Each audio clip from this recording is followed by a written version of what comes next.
Shalom peuple de Dieu, que Dieu vous bénisse très richement.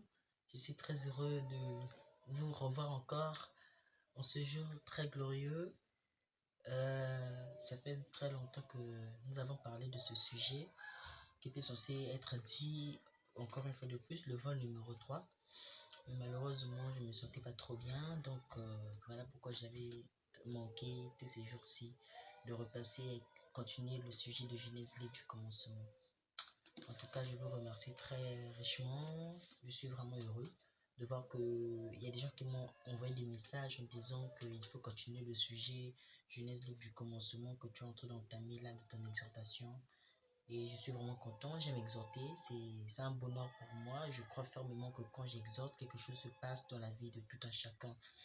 Et il faut au fait essayer de comprendre la Bible, essayer de comprendre ce que cette Bible que nous lisons est en train de nous dire. Vous voyez, vous savez, s'il y a une écriture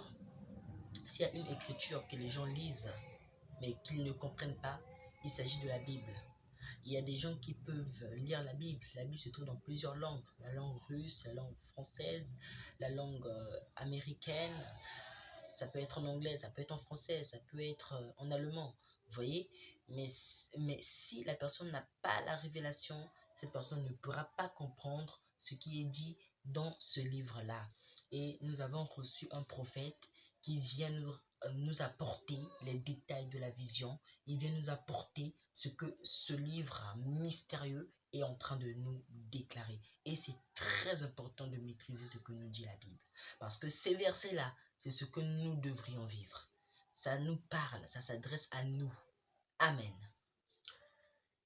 Alors, sans plus tarder, je vais remettre ce petit moment à Dieu pour que tout puisse bien se passer. Nous allons fermer les yeux. Père éternel, Dieu Tout-Puissant, je te dis encore un grand merci pour ce moment que tu nous accordes. Laisse que tu puisses bénir ce moment et que tout ce que je vais dire puisse faire partie de ta pensée à toi. Par le nom Tout-Puissant de ton Saint-Nom, je souhaite que l'audience qui est en train de me suivre, qu'il puisse saisir la portion du message qui va sortir aujourd'hui. Par le nom de ton Saint-Nom, j'assiste prier, déclarer. Amen. Merci encore, merci. Alors, le thème, le sujet général, c'est Genèse, livre du commencement. Et nous savons tous que Genèse, c'est un livre qui est à la première partie de la Bible. Mais Frère Branham déclare que Genèse n'est pas le premier livre de la Bible. Il dit que le premier livre de la Bible, il s'agit au fait de Josué. Amen. Mais Genèse, pourquoi Genèse, le livre du commencement, alors que Josué est le premier livre de la Bible, vous voyez? Genèse nous explique le commencement, contrairement à Josué. Josué est plus ancien que Genèse, mais Genèse nous explique l'ancienneté.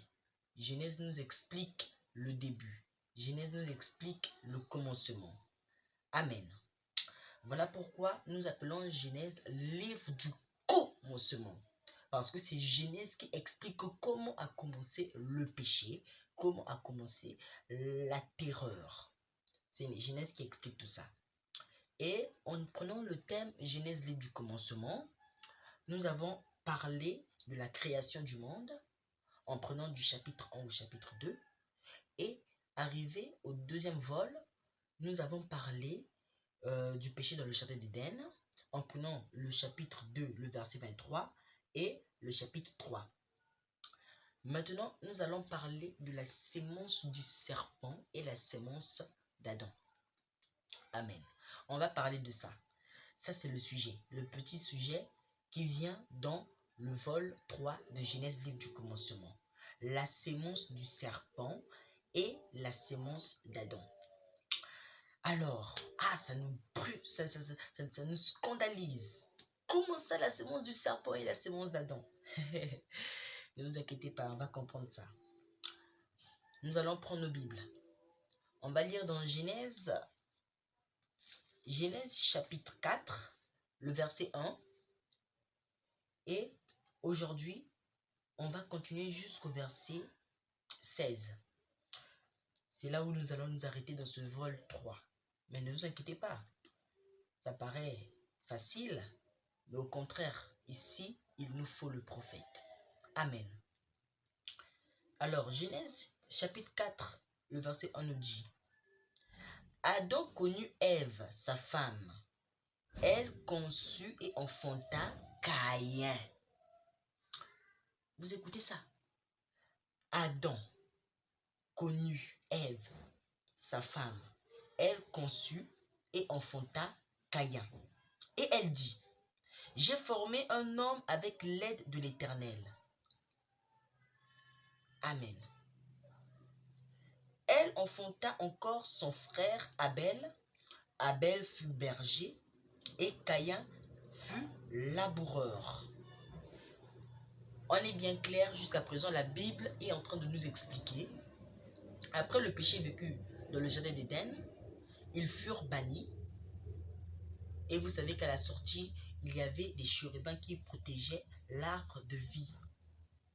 Alors, quand ils ont été bannis par l'Éternel, arrivés à un endroit, Adam connut Ève, sa femme. Attention, Adam connut Ève, sa femme. Mais attends, Ève et Adam ne s'étaient-ils jamais connus au jardin d'Éden?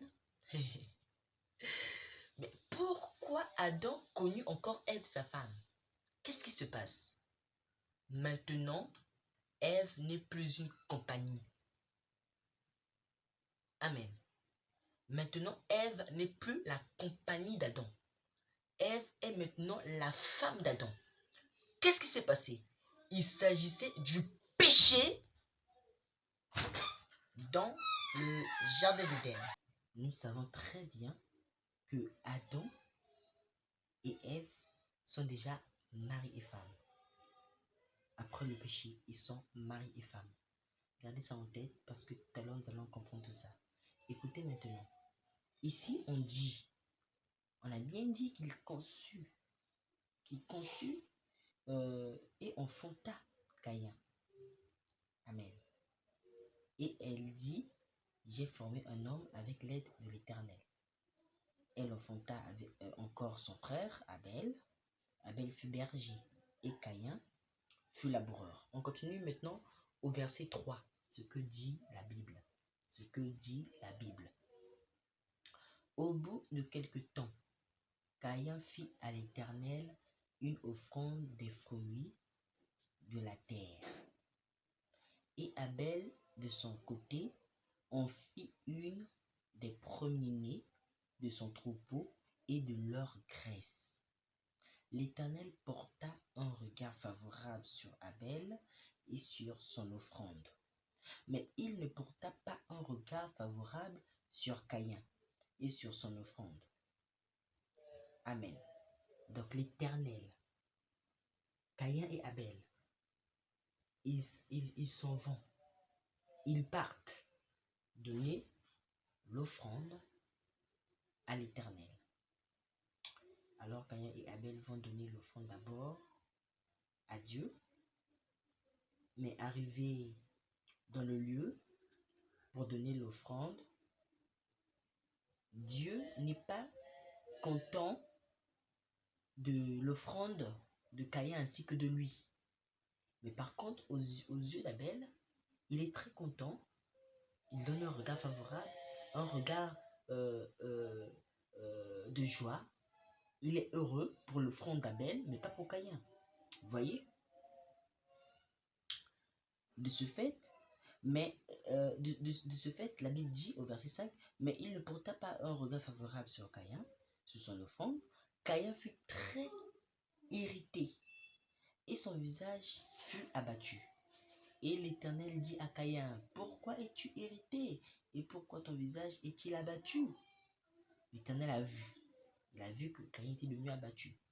Alors, au verset 7, certainement, si tu agis bien, tu relèveras ton visage, et si tu agis mal, le péché se couche à la porte, et ses désirs se portent vers toi, mais toi domine sur lui.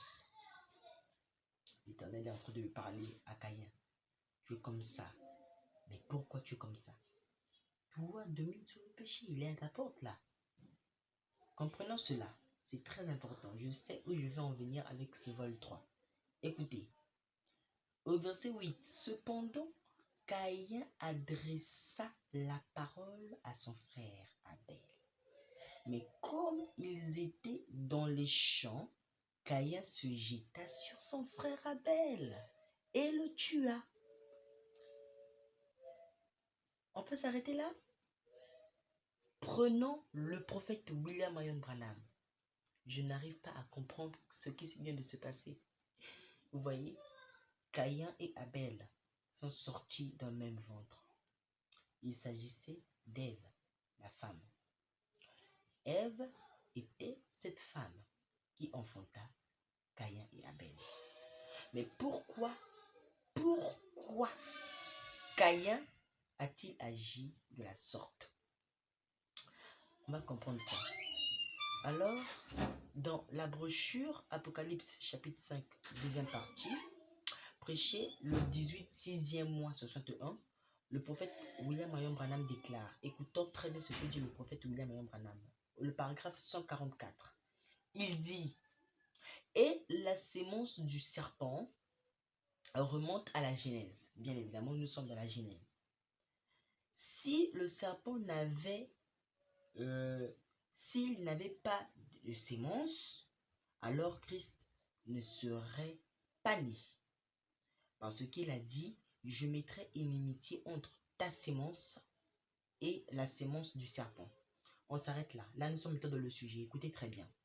Je mettrai inimitié entre ta sémence et la sémence du serpent. Amen. Écoutons. Et si la sémence était un mythe? Pas n'importe quelle sémence. J'ai mal lu. Et si la sémence du serpent était un mythe? Un mythe, quelque chose qui n'existe pas, mais que l'on parle quand même. Si la sémence du serpent était un mythe, Christ aussi était un mythe. Et l'Église aussi est un mythe. Voyez, c'est tout. Vous ne pouvez pas dissocier cela. Le serpent avait une sémence. Et c'est ça qu'il trouve vraiment renversant. Pourquoi ne veut-il pas comprendre cela? Parce qu'ils n'en ont pas la révélation. Amen. Ils n'en ont pas la révélation. Les gens n'ont pas la révélation de ces choses. La sémence du serpent existe. Elle est réelle, la sémence du serpent. Mais on dit que cette sémence du serpent a commencé depuis la Genèse. Alors ici, on découvre une telle histoire. Caïn tua Abel. Caïn le tua. Et cet acte de meurtre est une caractéristique du diable. Pourquoi je dis tout ça? On va comprendre tout ça. On continue la lecture au verset 9. Écoutez ce que dit la Bible. L'Éternel dit à Caïn, où est ton frère Abel? Il répondit, je ne sais pas. Suis-je le gardien de mon frère? Et Dieu dit, qu'as-tu fait? La voix du son de ton frère crie de la terre jusqu'à moi. Maintenant tu seras maudit de la terre qui a ouvert sa bouche pour recevoir de ta main le sang de ton frère. Quand tu cultiveras le sol, il ne te donnera plus sa richesse. Tu seras errant et vagabond sur la terre. Caïn dit à l'Éternel, mon châtiment est trop grand pour être supporté. Voici, tu me chasses aujourd'hui de cette terre. Je serai caché loin de ta face. Je serai errant et vagabond sur la terre. Et quiconque me trouvera me tuera. L'Éternel lui dit, si quelqu'un tuait Caïn, Caïn serait vengé cette fois. Et l'Éternel mit un signe sur Caïn pour que quiconque le trouvait le tuât point. Puis Caïn s'éloigna de la face de l'Éternel et habita dans la terre Énode à l'orient de Den. Il parta habiter à la terre de Nod. Retenez bien c'est non, Nod. Il parta à Nod pour aller vivre là-bas, après le meurtre qu'il a affiché face à son frère Abel. Vous voyez, maintenant que nous avons lu cette partie, allons un peu plus loin.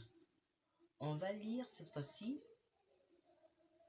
le verset 7. Écoutez très bien. Le 17, excusez-moi. Caïn connut sa femme, elle conçut et enfanta Enoch. Il bâtit ensuite une ville et il donna à cette ville le nom de son fils Enoch.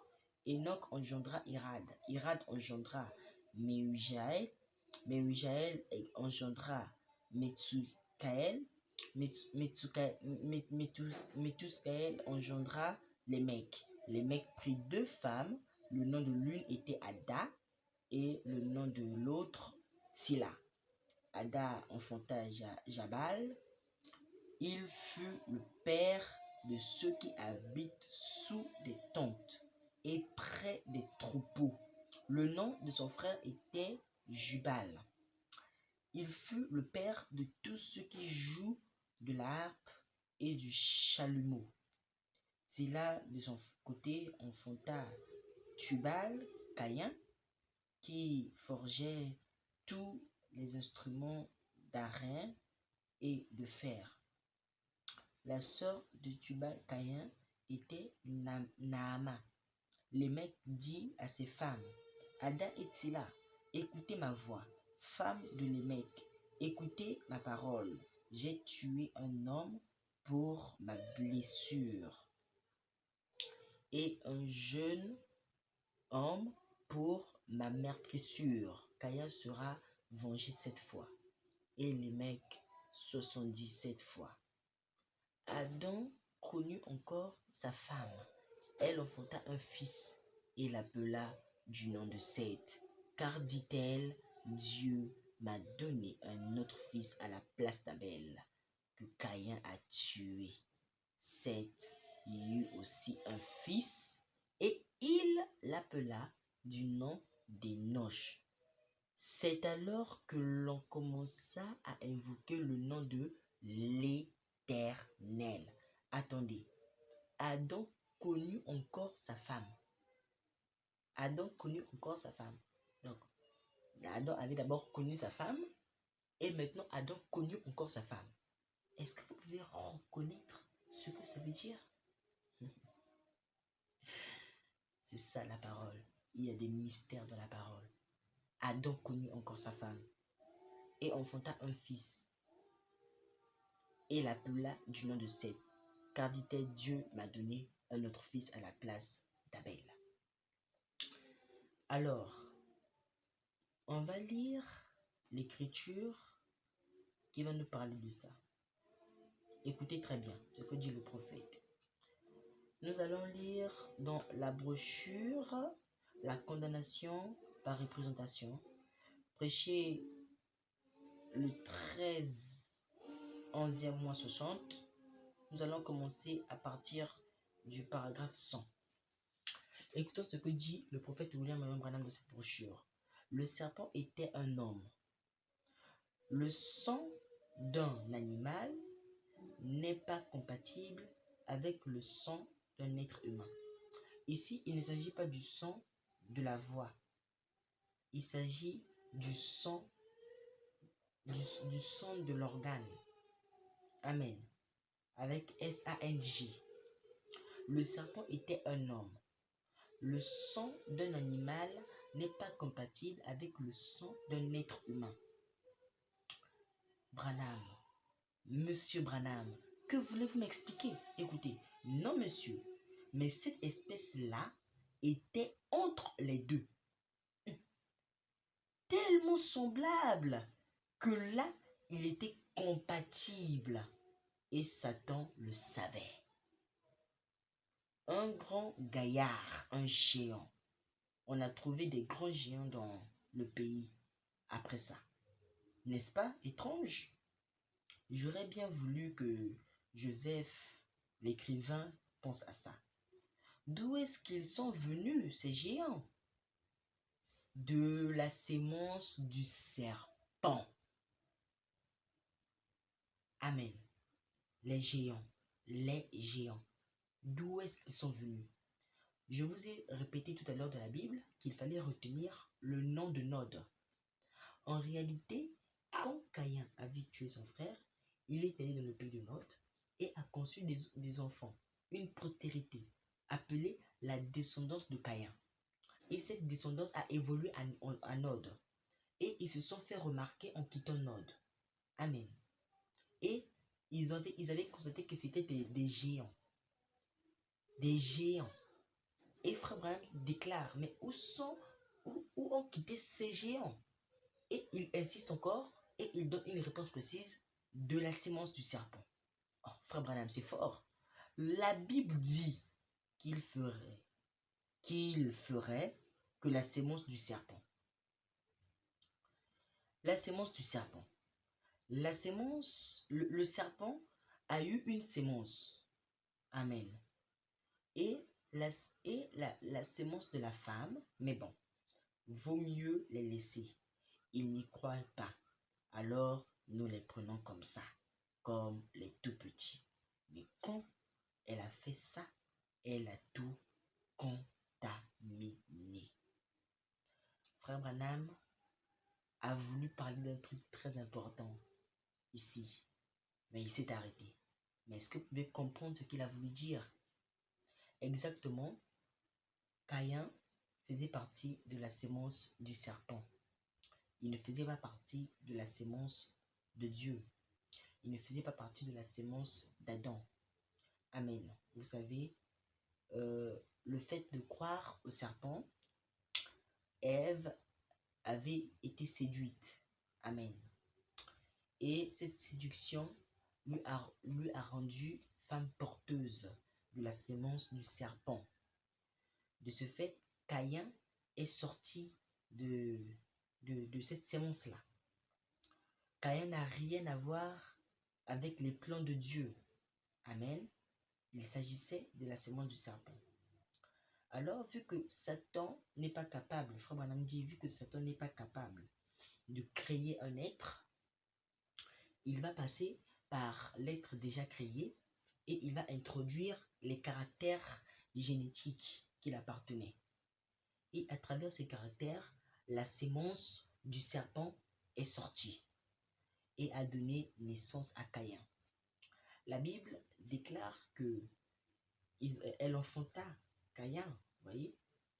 Adam connut sa femme Ève et ils enfanta Caïn et Abel. Mais Frère Branham dit que Caïn faisait partie de la sémence du serpent. Et nous croyons ça ainsi, vous voyez.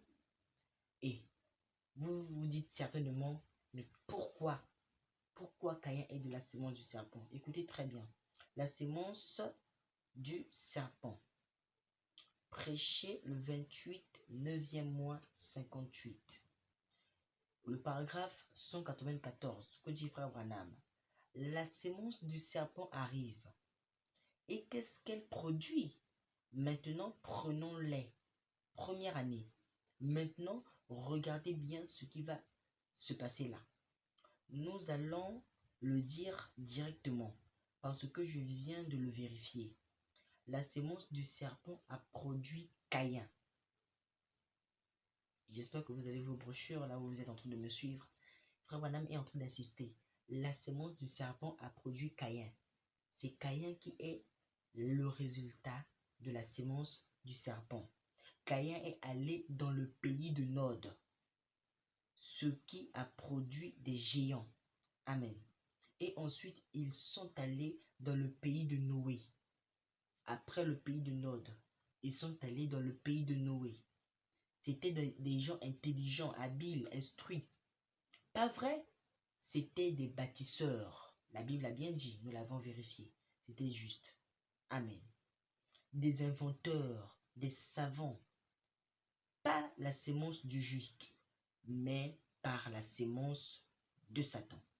Le serpent, c'était des hommes tels que des savants et des bâtisseurs et des grands hommes, des éducateurs, L'Écriture le dit. Ils travaillaient l'airain, ils travaillaient le fer, ils travaillaient les métaux, ils inventaient des choses, ils trompaient différents métaux et ils bâtissaient des maisons. Et ainsi de suite, l'Écriture le dit. Et ils se moquaient de la sémence de la femme. Noé, le juste, pas vrai? L'assemblée dit Amen. Amen. Amen. Amen. La sémence du serpent était une sémence rusée, une sémence remplie d'intelligence. Il y avait des inventeurs, des savants. Et voilà pourquoi la science existe aujourd'hui. C'était le péché qui avait inventé ces choses, vous voyez. Et ils se moquaient de ces gens pas trop intelligents comme eux, de ces gens de basse classe, certainement qu'ils pouvaient le dire, ces géants de Caïn, vous voyez. Et ils se moquaient de ces gens-là qui étaient de la sémence de la femme. La sémence de la femme. En réalité, il y a eu une division cellulaire. Abel était du bien, mais Caïn ne l'était pas. Alors, Frère Branham dit que le serpent avait cru que c'était Abel qui devait être la descendance, la postérité de Dieu sur terre. Alors, il a cru que c'était peut-être lui. Et il a fait à ce que Abel puisse disparaître afin qu'il puisse toucher la continuité. Il a fait cela, vous voyez, mais il s'était trompé. Or que Dieu avait un autre programme. Et ce programme, ça ne quittait pas de Abel. Mais ce programme, ça quittait de Seth. Seth, c'est lui qui était la continuité de la sémence parole. En réalité, ce qui se passe, c'est qu'il y a eu deux sémences qui sont en train de se bagarrer dans le temps. Et il y a la sémence parole et la sémence du serpent. Automatiquement, quand la sémence n'est pas sémence du serpent, elle est sémence parole, vous voyez. Et la sémence du serpent règne jusqu'à présent. Ne vous pensez pas que la sémence du serpent, c'est seulement être gentil, être admirable, être pieuse. J'ai vu des gens qui sont pieux, mais qui ont la sémence du serpent. Vous savez, Frère Branham a dit que le diable était beau. Il était gentil et admirable. Il se comportait d'une bonne manière. Il a vu des gens comme ça. Mais il y avait une mauvaise sémence. Et c'était inscrit comme ça. Donc vous devriez d'abord chercher la sémence parole. C'est de ça que Frère Branham est en train de nous expliquer. La sémence parole. Alors, pour faire court, la sémence du serpent, il s'agit de Caïn. C'est Caïn qui est le résultat de la sémence du serpent. Maintenant, qui est la sémence d'Adam? La sémence d'Adam, ici, il s'agit d'Abel. Abel étant décédé, étant tué, assassiné par son frère Caïn, qui était de la sémence du serpent, alors Dieu reconfirma sa parole. Il va mettre en plus Seth, qui est lui aussi de la sémence d'Adam. Amen. Et cette sémence est une sémence normale. Mais par contre, Caïn avait déjà les caractéristiques, les caractères de Satan dans lui. Parce que Ève, à l'origine, avait cru au serpent. Et par cette croyance, le serpent a transmis ses caractères. C'est ça la profondeur de ce verset-là. Beaucoup de gens se trompent en disant que non, peut-être que c'était Caïn qui était son enfant. Non, Caïn était le fils du diable. Caïn était le fils du diable. Et la preuve qu'il était le fils du diable, c'est qu'il avait la sémence du serpent. Vous voyez, c'est dur à comprendre, c'est dur à croire. Mais il faut croire ça. C'est ça la parole. Alors, après avoir tué son frère Abel et partir dans le pays de Nod, et donna sa descendance avec sa femme qu'il découvra là-bas, vous voyez, dans le pays de Nod, bien sûr. Et c'est là que tout s'explique jusqu'à présent. De ce fait, je vous donne comme petite instruction de dernière minute, je voudrais vous dire un petit truc. En ce temps de la fin, amen, en ce temps de la fin, quand tu es de la sémence du serpent, tu as beau faire tout ce que tu voulais faire, tu ne peux pas te convertir. D'ailleurs, Dieu, il avait séparé les ténèbres et la lumière. Il avait séparé l'obscurité et la lumière. Il doit toujours y avoir une division, vous voyez? Et Satan, il est contre ça. Voilà pourquoi la sémence du serpent continue à agir jusqu'aujourd'hui. Ça continue à agir. Amen. Elle agit même sous une autre forme. Aujourd'hui, cette sémence du serpent peut même tuer spirituellement. En écoutant une mauvaise parole, en écoutant une parole qui semble bonne, tu écoutes, quand ce pasteur il prêche, tu écoutes, oh mais tu dis, mais le français là, ça m'attire. Oh là là, mais ce langage-là m'attire. Ce qu'il dit, c'est profond. Mais est-ce que ce pasteur, il a la sémence parole en lui? Vous voyez, vous allez hériter seulement ce que votre pasteur est en train de vous prêcher. Si le pasteur est de la sémence parole, il vous emmènera à la sémence parole. Si le pasteur est de la sémence du serpent, il vous emmènera à la sémence du serpent. Et c'est cette sémence qui agit aujourd'hui. Il n'y a que deux forces dans le spirituel. Il y a la puissance de Dieu et la puissance du diable. Les deux puissances se bagarrent. Comme pouvait dire Frère Branham, il y a deux chiens, le chien noir et le chien blanc. Ils se bagarrent pour une seule vie, votre vie.